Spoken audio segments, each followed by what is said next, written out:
Le tribunal judiciaire de Paris se prononce mardi sur le sort de l'animateur Jean-Marc Morandini, jugé pour harcèlement sexuel à l'encontre d'un jeune comédien et travail dissimulé à l'occasion du tournage d'une web-série qu'il produisait.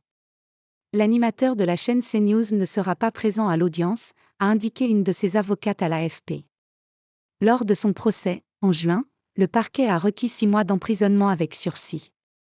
Monsieur Morandini, 57 ans, est soupçonné d'avoir encouragé de jeunes comédiens, âgés de 19 à 26 ans au moment des faits, entre juin et septembre 2015, à s'exhiber nus pour les castings d'une web-série intitulée Les Faucons, dont il était le producteur.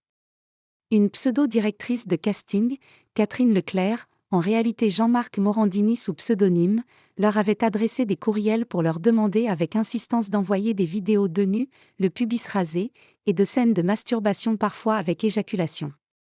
Un jeune comédien, Gabriel P., avait notamment reçu en août 2015 2 mails de la fausse Catherine, signée « Maman », lui demandant s'il était prêt à faire une fellation à Jean-Marc Morandini, qui n'est pas n'importe qui. Le jeune homme, soucieux de ne pas passer à côté de l'opportunité de devenir comédien, répondait « Il est évident que je ne vais pas faire le difficile sur la nudité. J'obéirai à ce que vous m'ordonnerez. » Dans le cadre de ce tournage, Jean-Marc Morandini est également poursuivi pour « travail dissimulé » de 5 plaignants via sa société de production, Ne zappez pas. Production, NZPP. Les acteurs avaient tourné quelques épisodes sans être ni rémunérés ni déclarés auprès des organismes sociaux. Ils avaient finalement été payés en août 2016, un mois après la révélation de l'affaire par le magazine Les Inrocks. À l'encontre de NZPP dont l'animateur est l'unique gérant, le parquet a requis une amende de 50 000 €. Dans ses réquisitions, la procureure, Anne Proust, avait dénoncé le goût de la manipulation de l'animateur.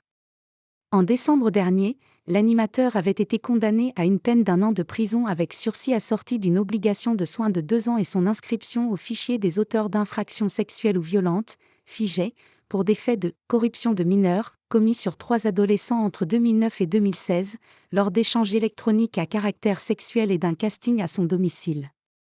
Il a fait appel de cette condamnation.